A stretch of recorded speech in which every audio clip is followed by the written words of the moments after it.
xirmada shanaad horizontal elbow waxaanu ku dhacaa dhabanka waxaana u shiisha xusulka oo kor loo qaado awood lumintiisu waa markuu ku dhaco gudaha loo jaro awood raacintiisu waa dhinacoo la raaciyo difaaciisu waa gacanta iskaga dhig ama ka wareeg feerjilibkiisu waxa weeye laydhaa side knee kick waxaanu ku dhacaa kelyaha waxaana u shiisha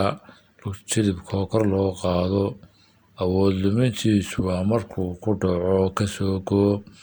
awood raacintiisu waxa weeyaan dhinaca raaci difaaciisuna waxa weeye baabacooyinka iskaga jooji ama caloosha dibnug